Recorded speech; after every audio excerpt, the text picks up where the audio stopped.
But rose கிடைக்கும். Like rose right சரியா? இதோட இன்னும் ரொம்ப சிம்பிளாக வேணும் சார். நீங்களாம் கஷ்டமாக இருக்குன்னா அதுக்கு தெரியும். நீங்கள் ஒரு பர்த்டே கேக் பண்ண தெரியும், அதில் ரோஸ் வைக்கணும்ல, அதுக்கு இந்த மாதிரி நீங்கள் ஃப்ரீயாக இருக்குது கேக் நீங்கள் வச்சுக்கணும். ஒரு பாக்ஸை போட்டு அது கெட்டு போகாது, அது பாட்டுக்கு இருக்கும். கேக் ஆர்டர் வச்சுக்கணும், டக்குன்னு இருக்க முடியும். இப்போ என்ன பண்ணுற மாட்டேங்கிறாங்க. இது அதோட சிம்பிள்.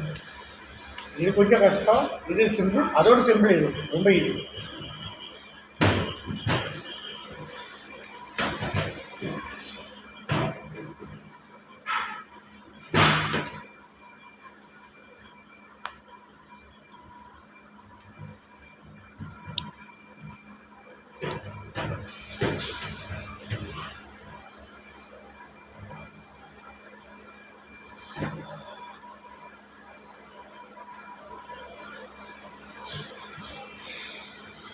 ப்ரெட் எடுத்துக்க, எல்லாம் பேக்கிங் ஆகிட்டா ப்ரெட்டை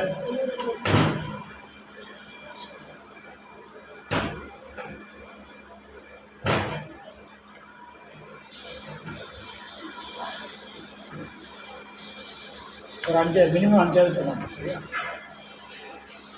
5 அதிகபட்சம் 6 வருஷம் பண்ணலாம். ரெடி மொத்தமாக உருட்டிட்டு ரவுண்டு கட்டுற வரைக்கும் கட் பண்ணிக்கலாம். சரியா? ரவுண்டாக வேணால் நல்லாயிருக்கும், ரவுண்ட் ஷேப் வேணும். சரியா?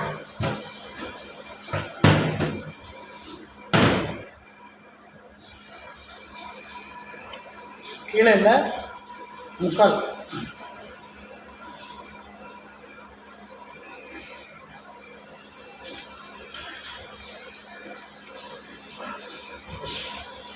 இதுக்கு இடையில கொஞ்சம் தண்ணி விட்டா ஒட்டிக்கலாம். நான் தண்ணி வைக்காமல் செய்கிறேன். கஷ்டமாக சின்ன பிள்ளைய கூட பண்ணிடலாம். இல்லாமா கஷ்டமா? இப்போ 3 டைப் ரோஸ் சொல்லுவது, இன்னொன்று 2-3 டைப் உண்டு. அதெல்லாம் உங்களுக்கு காம்ப்ளிகேட் போகல. இப்போ உங்களுக்கு பர்த்டே கேக் செய்ய தெரியும். அன்றைக்கி நம்ம ஸ்பஞ்சு ஜெல் எடுக்கிறோம்ல. சரி, யாரெல்லாம் சொல்கிறீங்க க்ளோஸ் பண்ணி